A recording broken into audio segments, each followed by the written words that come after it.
అయితే చాలా వినమ్రంగా కాదని చెప్పాను. నేను అసలు యాత్రకి పూర్తిగా విరుద్ధం అంటే నాలో ఏమీ దానికి సంబంధించింది ఏమి ఉండదు. అంటే మాతో పాటు చూసి మీరు ఎంజాయ్ చేశారు కదా అన్నారు. చూసినా సరే అది నేను చెప్పలేనంటే నాకు చేత కాదు, యాత్రలకు నాకు చాలా దూరం అని చెప్పాను. సరే మీ ఇష్టం మీరు అన్నారు. కాబట్టి ఇంకోలా నేను దీనికి ఎందుకు ఇది అంటే దీన్ని ఒక పుస్తకంలాగా చూసి దీనిలోంచి నేను ఏం తెలుసుకున్నాను, నేనే కనుక ఈ యాత్ర చేస్తుంటే ఎలా ఫీల్ అవుతాను, ఇలా చూశాను అనమాట ఈ పుస్తకాన్ని. అలా చెప్పాగా చూస్తే నేను కరెక్ట్ నాకు అర్హత ఈ పుస్తకం గురించి చెప్పడానికి అనవచ్చు అనమాట. ఆ రకంగా చూసి నేను దీన్ని యాత్రకి వెళ్ళి ఆ రోజు నేను ఏదైనా చూస్తే నేను ఎలా తెలుసుకుంటాను. సో నేను ఆయనతో పాటు యాత్ర చేసినట్టుగా ఫీల్ అయ్యి ఎప్పటికప్పుడు చదివినప్పుడు నా అనుభవాలని యాత్రకి సంబంధించిన అనుభవాలలాగా పుస్తకంలో నాకు ఏం తెలిసింది, నన్ను ఏం ఇన్స్పైర్ చేసింది అలా చెప్పాలనుకున్నా. దీనికి మొట్టమొదటిగా ముందు మాటలో వేణుగోపాల్ గారు ఒక మాట అంటారు. అందులో కూడా నాకు వచ్చిన సందేహమే ఆయన కూడా అన్నారు. అంటే మనుగడ అనగానే దాంట్లో ఒక స్థిరత్వం అనే అర్థఛాయ వస్తుంది, కానీ ప్రయాణం లేకపోతే మనిషికి మనుగడే లేదు అని చెప్పి, అసలు కదలికే జీవానికి చిహ్నం అనుకుంటే విస్తారమైన కదలికల సముదాయం ఇతోధికమైన జీవనానికి చిహ్నం. అంచేత మనుగడకి సంబంధించి ఈ యాత్ర మనుగడతో ఎలా రిలేట్ అయి ఉంటుంది యాత్ర అనేదే ప్రత్యేకించి ఈ యాత్ర. అది ఆ రకంగా చూసుకుంటూ మనుగడ అన్న ఒక బాటమ్ లైన్ చూసుకుంటూ రిలేట్ చేసుకుంటూ వెళ్ళాను. ఇందులో నాకు కనిపించింది ఏంటంటే ప్రకృతి వైవిధ్యం అండి. ఎంత ప్రకృతి వైవిధ్యం అంటే ఇప్పుడు ఒక దగ్గర చదివాను, క్విలతోవా, ఈ మాధవరావు గారు చెప్పినట్టు దాన్ని పలకడం అది కాస్త తేడాగా ఉంది. నాకు తోచినట్టు నేను రాసుకున్నాను ఎలా పలకగలను అలాగా. ఈ క్వెలతోవా అన్న అగ్నిపర్వతాలు ఉన్న ప్రాంతాల్లోనే సరస్సులు ఉండడం అది నాకు చాలా వింత అనిపించింది. అగ్నిపర్వతాలు అంటే నేను పాంపే అది చూసినప్పుడు ఆ సిటీ అంతా కూడా యాష్తో నిండిపోయి ఉంటే నేను అగ్నిపర్వతం అనగానే అది ఒక ఎడారి లాంటి జాగాగా ఊహించుకున్నాను. అప్పుడు ఇదేంటిది అగ్నిపర్వతాలు ఉన్నాయంటారు, ఇక్కడ సరస్సులు ఉండడం ఏంటి, దాని గురించి రీసెర్చ్ అదే నేను చెప్పాను కదా, నేనే కనుక యాత్రకు వెళ్ళి అక్కడ కనిపిస్తే ఎలా తెలుసుకోవడానికి ప్రయత్నిస్తాను, అలా చేశాను. అయితే అప్పుడు తెలిసింది అగ్నిపర్వతాలు విస్ఫోటనం తర్వాత కూలిపోయి పెద్ద లోయలు అంటే కల్డేరాలుగా మారతాయట. ఆ లోయల్లో వర్షము మంచు కలిగిన నీరు చేరి సరస్సులుగా రూపాంతరం చెందుతుంది. సో ఈ క్విలతోవా అన్న ఈ అగ్నిపర్వత బిల సరోవరం కూడా అలా ఏర్పడిందట. ఇంకొకటి ఏంటంటే చాలా చక్కటి పచ్చటి పొలాలని అంతటిని చూస్తారు వీళ్ళు యాత్రికులు. సో ఆ అగ్నిపర్వతాల నుంచి వచ్చిన విస్ఫోటన భస్మం అంటే వల్కానిక్ యాష్ కాలక్రమంలో ఎంతో పుష్కలమైన నేలగా మారి అందులోంచి పుట్టిన మొక్కలు బలంగా పెరుగుతాయట. అది చాలా వింత అనిపించింది. ఒక నాశనంలోంచి ఒక సృష్టి రావడం ఏంటి, అగ్నిపర్వతం బద్దలైపోతే మన ఊహకి ఎలా ఉంటుందంటే ఇంకా అక్కడ ఏమీ ఉండదు అనుకుంటాం, దానిలోంచి అంత బలమైన పచ్చదనం వస్తుందనేది చాలా వింతగా అనిపించింది. అంటే నేనే వెళ్ళి చూసి నాకే ఆశ్చర్యం కలిగిన ఫీలింగ్ నాకు వచ్చింది అనమాట అది చదివిన తర్వాత.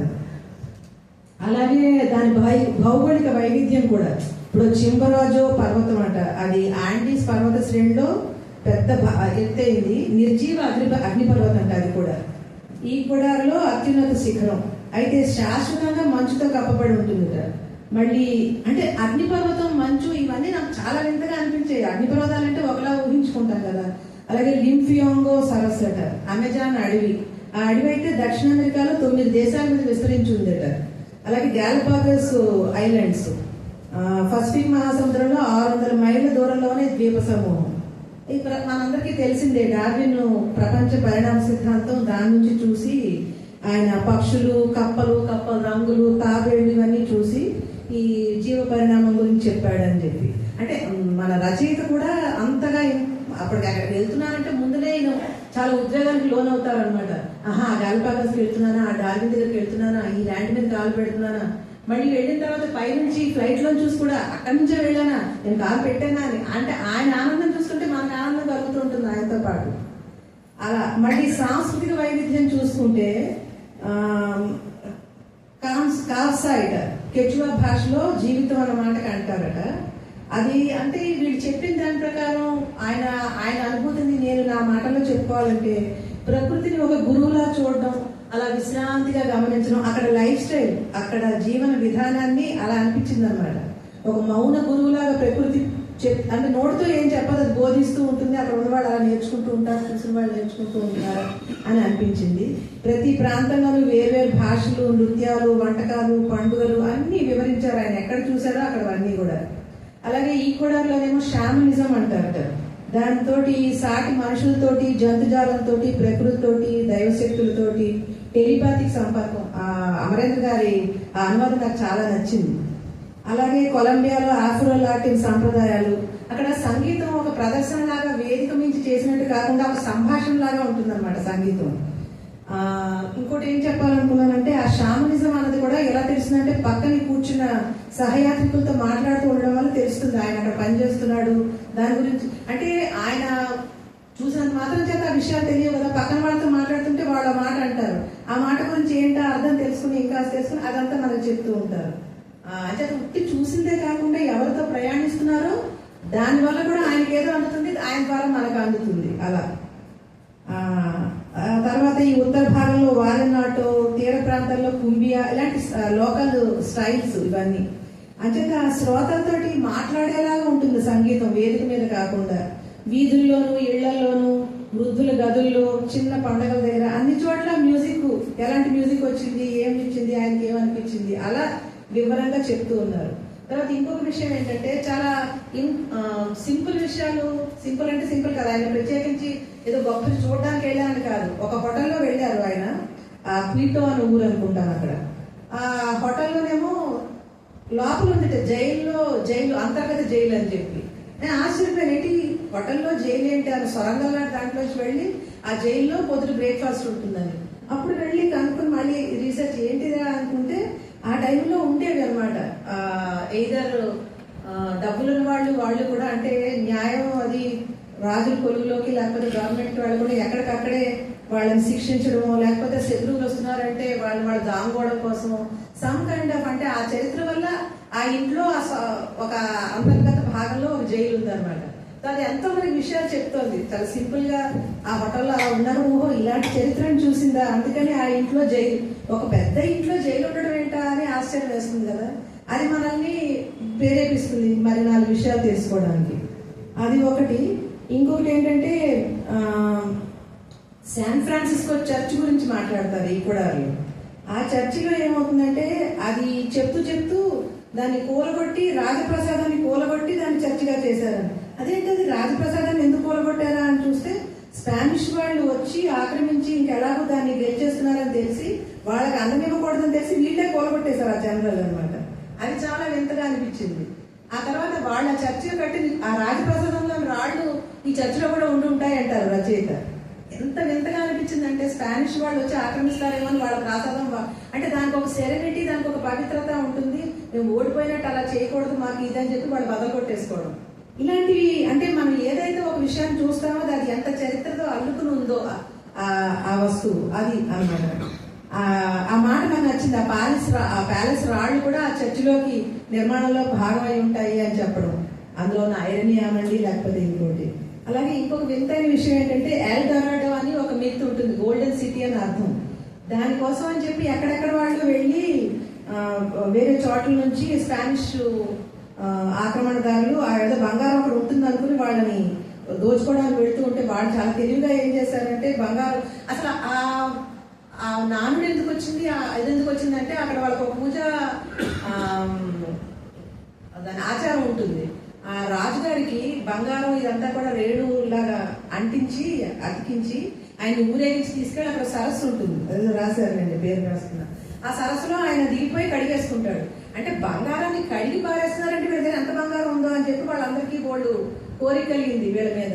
వాళ్ళు కూడా ఏం చేశారంటే తెలివిగా వీళ్ళకి ఇలా కాదని అమెజాన్ లోపల అక్కడ ఉంది వెళ్ళండి అని చెప్పి వీళ్ళందరినీ తరివేశారనమాట. సో చాలా తెలివిగా తప్పించుకున్నారు ఆ ఆక్రమణల నుంచి. ఆ మిత్కి ఇంత అర్థం ఉంది, ఇంత చరిత్ర ఉంది. అలా ప్రతి ఒక్క చిన్న విషయం దేనికో అంటే టిప్ ఆఫ్ ద ఐస్బర్గ్ లా కొంచెం కనిపిస్తుంది, వెనక్కి వెతుకుతూ ఉంటే చాలా ఉంటుంది, చాలా ఇంట్రెస్టింగ్ అయిన విషయాలు.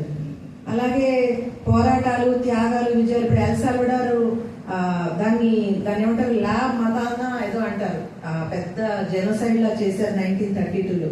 పిప్పిలన్న గిరిజనులని, రైతులని వాళ్ళ పోరాటాలను అణిచిపెట్టేసి చంపేస్తే అది చాలా పెద్ద 4% వరకు ఆ జాతి అంతరించిపోయింది, అంత జరిగింది. అలాగే పాలెం కెరాస్ అని ఒక కథ, అది ఎంత గొప్ప కథ అంటే కార్టెహానా దగ్గర అప్పట్లో 1600 దీంట్లో బానిసల కింద చేసి ఆఫ్రికా నుంచి తీసుకొస్తుంటే అలాంటి బానిసలతో వచ్చిన ఒక నౌక అక్కడ కూలబడిపోతుంది. ఆ తప్పించుకొని అతను పారిపోయి ఒక కాలనీలాగా కట్టుకుంటాడు. ఫస్ట్ చరిత్రలోనే బానిసలు చాలా కొత్తగా వాళ్ళు స్వతంత్రంగా తయారు చేసుకున్న గ్రామం అనమాట అది. ఆ 1619లో వాళ్ళు ఏం చేస్తారంటే పిలిచి అతన్ని ఫాల్స్ బ్రిటన్స్ కింద పిలిచి మీతో చర్చలు సాగించి మీకు ఇది ఇస్తామని చెప్పి వాళ్ళని ఎగ్జిక్యూట్ చేసేస్తారు. అలా ఎగ్జిక్యూట్ చేసింది ఒక వార్నింగ్ లాగా చేస్తే, బట్ అది ఇన్స్టెడ్ అది స్ట్రెంగ్తన్ చేసింది వీళ్ళ పోరాటాన్ని. ఇప్పటికీ అది స్వతంత్ర ఆఫ్రికా గ్రామం అక్కడ ఉంది. వాళ్ళు ఏమన్నారంటే ఆఖరికి మీ గ్రామాన్ని స్వతంత్రంగా గుర్తిస్తాం, కానీ కొత్తగా పారిపోయే బానిసలకి మీరు ఆశ్రయం ఇవ్వకూడదు అని అదే అగ్రిమెంట్ అది చేసుకుని, సో అది కూడా చూశారు. ఇలా చాలా చాలా వింతైన విషయాలు, ఇలాంటి జరిగిందా అని చరిత్రకి ఒక నమూనా లాగా కనిపించిన విషయాలు ఎన్ని ఉన్నాయో చెప్పలేము అసలు. ఇంకొకటి ఏంటంటే ఇంటినాన్ సోలార్ మ్యూజియంలో ఈ కొరిలియస్ ఎఫెక్ట్ అని ఉంటుంది అనమాట. కొరిలియస్ ఎఫెక్ట్ అంటే ఆ భూమధ్య రేఖ దగ్గరికి వెళ్ళారు కాబట్టి మామూలుగా ఎక్కడైనా వేస్తే నార్థన్ హెమిస్ఫియర్ లో ఆ పైనుంచి వేస్తే రైట్ సైడ్ తిరుగుతుంది ఆకు, సౌదర్న్ హెమిస్ఫియర్ లో అయితే లెఫ్ట్ సైడ్ తిరుగుతుంది ఆ భూమి తిరగడం వల్ల. కరెక్ట్ గా ఈయన ఈక్వేటర్ దగ్గరికి వెళ్ళారు కాబట్టి అది చూస్తే సరిగ్గా పైనుంచి అంటే బుడుగు మన కిందకి వెళ్తుంది, భూమధ్య రేఖ మీద ఉన్నారు కాబట్టి. ఇటు కుడివైపు అది అంచేత ఒక భౌతిక శాస్త్రం ఒక ప్రాసెస్ ని ఈయన చూసిన విధానం నాకు ఇప్పటికీ రోమాంచనం అవుతుంది అనమాట. అబ్బా ఈక్వేటర్ మీదకి వెళ్ళారా, ఇలా వేస్తే ఆకు అలా బుడుగును పడిపోయిందా, కొంచెం పక్కకి వెళ్తే ఇటు తిరిగింది, కొంచెం పక్కకి వెళ్తే ఇటు తిరిగింది. అలా చాలా ఇంట్రెస్టింగ్ అయిన విషయాలు ఆ కొరిలియస్ ఎఫెక్ట్ దాని గురించి రాశారు. మరి ఇంకొకటి ఏంటంటే పనామాలో, అది పనామా నేను వీళ్ళు వెళ్ళిన భాగం నేను చదవకపోయినా పనామా నుంచి చదివి దాని గురించిన విశేషాలు ఒకటి చూశాను. అది ఎంత పెద్ద విషయం అంటే చరిత్ర అందరికీ తెలిసే ఉంటుంది. సముద్ర మట్టానికి 26 మీటర్ల పైభాగంలో అది ఓడలు తీసుకెళ్లగలదు. అది దేనికంటే పసిఫిక్ మహాసముద్రాన్ని అట్లాంటిక్ మహాసముద్రాన్ని కలుపుతూ కాలువ తీశారు కాబట్టి ఆ దేశం అతి కీలకమైన దేశంగా మారింది ప్రపంచ వాణిజ్యంలో. అలాంటి గొప్ప చారిత్రక మహాద్భుతం అనొచ్చు మానవ మేధస్సు చేయగలిగిన దానికి కూడా ఒక విట్నెస్ అయ్యారు అక్కడికి వెళ్ళి. అంచేత ఈ కొలంబియాలో ఇవన్నీ చూస్తుంటే గమ్యాలు చూసిన వాటి కంటే కొత్త ప్రశ్నలు లేవెత్తించే ఆ ప్రశ్నలు వెతుక్కుని దానికి ఆన్సర్లు తెలుసుకుని చాలా ప్రశ్నలు వాటికి ఆన్సర్లు తెలుసుకోవడం ద్వారా చదివిన దానికి 10 ఆనందాన్ని అనుభవించాను అని నాకు చెప్పగలను గ్యారంటీగా. ఇప్పుడు మార్సెల్ ప్రౌస్ట్ అని ఆయన అంటాడు, the real voyage of discovery consist not in seeking new landscapes but in having new ice అని. అంచేత మనం ఒక కొత్తగా ఏం చూడగలిగామో, మన కొత్త చూపు ఏమొచ్చింది ఈ పుస్తకం చదవక ముందుకి చదివిన తర్వాతకి అనుకుంటే అలా పేజీకి ఎన్నో చెప్పగా, అంటే ఇదేదో ఒక నమూనా తప్పించి పుస్తకం మొత్తం చెప్పడం కాదు కాబట్టి ఇలాంటివి నేను గ్రహించాను, మీరు చదివి ఇంకేమైనా కొత్తగా గ్రహించవచ్చు, మీరు ఇలాంటివి వేరే చెప్పచ్చు. అలాగే కాల ప్రవాహం అంతా కూడా వాళ్ళ మొహాలు, ఆయన ఒక తాతగారితో కొలిస్తే ఆయన సైలెంట్ గా ఉన్నాడు, ఇంకెవరో పాట, ఈ మాటల్లో ఒక రకమైన నిలకడ కనిపిస్తుంది అనమాట. ఆ అనుభవం మనకి ఒక ప్రవాహన కాలం ఇలా ప్రవహిస్తున్నది కాకుండా వాళ్ళ దగ్గర నిలిచిపోయిందా ఒక అనుభవంగా అని అనిపించింది. అలాగే కొలంబియాలో ప్రజలు పాటల ద్వారా నిజం చెప్తారు. ఇప్పుడు జూలియన్ అసాంజే అని వికీ లీక్స్ గురించి మీకు అందరికీ తెలిసి ఉంటుంది. ఆయన గురించి కూడా ఈయన అనుకుంటారు, ఓహో ఆ దేశం గురించి ఇది ఒకటే తెలుసు కదా అని చెప్పి. ఎవరు అది ఈక్వెడార్ అనుకుంటారు. ఈక్వెడార్ వాళ్ళు బ్రిటిష్ దాంట్లో వాళ్ళ దాని ఏమంటారు దౌత్య ఎంబసీ ఉంటుంది కదా, ఆ ఎంబసీలో ఆయనకి ఆశ్రయం ఇచ్చాడు, ఎన్నో సంవత్సరాలు ఆయన అక్కడ ఉన్నాడు. సో ఆయన డేటాతో ఎలా అయితే నిజాలు చెప్పాడో వీళ్ళు పాటల ద్వారా నిజాలు చెప్తారు. అయితే మౌనం ఎక్కడా లేదు, ప్రతి మౌనంలోనూ ఒక బలమైన గొంతు ఉంది. ఇది నాకు బాగా బలంగా అనిపించిన విషయం. తర్వాత చాలా నేను చెప్పినట్టు నాకు నచ్చిన విషయం ఇంకొకటి ఏంటంటే బొటేరో అని చాలా వరల్డ్ ఫేమస్ స్కల్ప్టర్ శిల్పి, ఆయన బ్రాంజ్ స్టాచ్యూ ఉంటుంది. ఆయన గొప్ప ఏంటంటే ఆయన విగ్రహాలు కానీ బొమ్మలు కానీ ఆ యానిమల్స్ కానీ చాలా లావుగా ఉంటాయి. అంటే లావు అన్న మాట నెగిటివ్ మాట, చాలా లావుగా ఉంటాయి. అసలు మనం అలాంటి వాటిని మోడల్స్ కింద కానీ ఫోటోలు కానీ అనుకో, మనమే నచ్చుకోము. అలాంటిది అంత పెద్ద స్క్వేర్ లో పెడతారు ఆ కాంస్య విగ్రహం. దాన్ని ఏమంటారంటే జెట్రూడో ఏదో అని చెప్పారు. ఆ విగ్రహం గురించి చాలా బాగా రాశారు. దాని గురించి చదివితే అర్థమైంది ఆయన ఎంత ఫేమస్. ఆయన ఆ నగరానికి గిఫ్ట్ గా ఇచ్చేసాడు. అంత పెద్ద ఎన్నో కిలోల కాంస్య విగ్రహం అట, బ్రాంజ్ స్టాచ్యూ అట. చాలా బాగుంది ఆ విగ్రహం. ఆ ఫోటోలు అవి కూడా ఉన్నాయి దాంట్లోనూ. ఆయన ఎంత పెద్దవాడు, ఎంత గొప్పవాడు, ఎలాంటివి వేశాడు.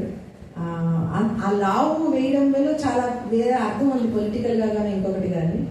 అలాగే చిన్న చిన్న ఇష్యూలు కూడా. ఆ శాండియాగో ఐలాండ్ దగ్గర ఈయన దిగి ఆయన ఎన్నాళ్ళు బట్టి వదిలిపోయేసుకుంటారు, శాండిల్స్ మర్చిపోతాడు. ఎంతసేపు నేనే గుర్తొచ్చాను, అయ్యో నాకు చాలా వీలుగా ఉన్న శాండిల్స్ ఏమి పోయినా బాధపడ్డాడు. కానీ ఆ శాండిల్స్ పోయాయే, మళ్ళీ దొరుకుతాయో లేదో అనుకుంటే సాయంత్రం వచ్చేకల్లా ఆ ఒమేరో అని ఆయన శాండిల్స్ పట్టుకొస్తే ఈయన ఆనందం చెప్తున్నారు కదా, ఇంతో పాటు నేను కూడా అమ్మాయి ఈ శాండిల్స్ ఇది దొరికేసాయిగా బాబు. ఎందుకంటే కొన్ని బాగా కుదురుతాయి, ఇన్ని ఊళ్ళు తిరిగి వచ్చిన సెంటిమెంట్ కూడా ఉంటుంది అతనికి. ఇలా లాటిన్ అమెరికా అన్నది ఒక భౌగోళికంగా, రాజకీయంగా, సాంస్కృతికంగా ఒక విప్లవ క్షేత్రం లాగా కనిపించింది నాకు. ఆఖరిగా ఒక మాట చెప్పి నేను సెలవు తీసుకుంటాను.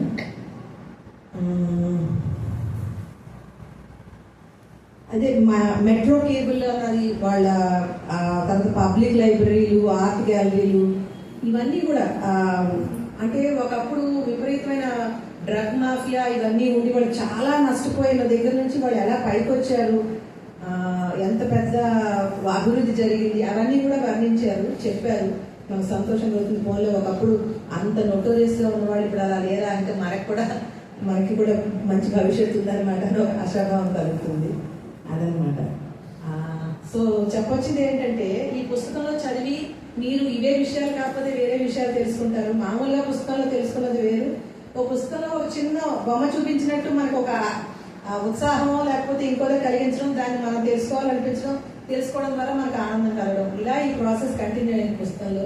అందుకని అమరేంద్ర గారికి థ్యాంక్స్. ఇలాంటి దాన్ని బలవంతం చేసినా సరే చదివించినందుకు నాకు చాలా ఆనందం కలిగిన పుస్తకం. Thank you. దీన్ని ట్రాన్స్లేట్ చేసినందుకు. అదే ఈయన ట్రాన్స్లేషన్ లో కూడా కొన్ని మాటలు గుర్తుపెట్టుకున్నాను. రుచి మొక్కలు అని భలే రాసేదే, ఈ మాటలు ఇంకెక్కడా వెళ్ళలేదే, ఈయనే కనుక్కున్నారా అని కూడా అనుకున్నాను. అవి అసలు లిస్ట్ చేసి ఉండాల్సింది. ఒక 6-7 మాటలు అలాంటివి కూడా తీసి పెట్టాను. ఆయనే కనుక్కున్నారా అనిపించేవి. చాలా యాప్ట్ గా ఉన్నాయి ట్రాన్స్లేషన్స్ ఒరిజినల్ గా. Thank you. Thank you. Latin American countries వాళ్ళకి మన భారతీయులు దీంట్లో చాలా సామ్యాలు. మన ఈ మధ్య మైసూర్ కానీ బెంగళూరులో ఒక డాక్టర్ గారిని కలిశారు, మా వాళ్ళు వెళ్ళి. ఆవిడ మా వ్యాపారం అంతా ఆయుర్వేదం కాబట్టి ఆవిడ ఆయుర్వేదిక్ డాక్టర్ గారు. ఆవిడ అందులో షీ వర్క్స్ ఆన్ మైండ్, అది ఎంత దూరం వెళ్తుంది, కర్మ, మనసు ఎట్లా వెళ్తుంది, దాని మీద ఆవిడ వర్క్ చేస్తూ ఉంటే, మన ఇండియన్స్ కంటే అటు లాటిన్ అమెరికన్ కంట్రీస్ వచ్చేవాళ్ళు they are quick to respond అండి. వాళ్ళకి ఆ మానసిక శక్తి అయితే ప్రకృతితో దగ్గరగా ఉంటారనుకుంటారని చెప్పి ఆవిడ చెప్పింది. అక్కడి నుంచి వచ్చి పుస్తకం చదువుతుంటే ఆశ్చర్యం వేసింది. వాళ్ళంటే మనకి పొద్దున్నే మనకు లెక్క ప్రకారంగా బ్రహ్మముహూర్తంగా లేవాలి అంటే ఆ రోజు సూర్యోదయం ఎప్పుడవుతుందో చూసుకొని దానికంటే 2 గంటల ముందు లేవాలంటే లేచేస్తారట. మన భారతీయులు మాత్రం ఎవరు ఇంతవరకు లేవగానే చూడలేదండి. వాళ్ళు ఎప్పుడు లేస్తే అప్పుడే బ్రహ్మముహూర్తం అనుకుంటూ ఉంటారు. వాళ్ళకి అలా కాదు, they are very close to nature అని చెప్పారండి. So it's very interesting point. ఈవిడ కూడా అదే చెప్పారు కదా, వాళ్ళు ప్రకృతితో దగ్గరగా ఉన్నారనేటువంటి విషయం. సరే, రాజగోపాల్ గారు ఎప్పుడు జాయిన్ అయితే అప్పుడు వస్తారు. ముందు అమరేంద్ర గారిని ఒకసారి, ఇంకా ఎవరైనా నారాయణ గారు ఉన్నారు, మీ అనుభవాలు కొంచెం చెప్పండి. మిమ్మల్ని ఇక్కడ వచ్చి ఇక్కడ కూర్చున్నాక మైక్ ఇవ్వకుండా మీ అనుభవాలు వినకుండా పంపించేస్తే అందరి తర్వాత నమ్మకం. అదేమిటి ఆయన మాట్లాడలేదు. మీరు చెప్పండి, ఏదైనా యాత్రే కదా. అడిగితే చూసా, ఏమైనా కావాలంటే అనుభవాలు తప్పనించి నన్ను ఒక ప్రేక్షకులు అడిగితే చూసాను మేడం గారు. మీ కొత్తగా అనుభవాలు అంటే 1-2 కూడా చాలా అనుభవాలు ఉండేది అన్నమాట. మీకు బాగా వెంటనే స్ఫురించేది చెప్పండి.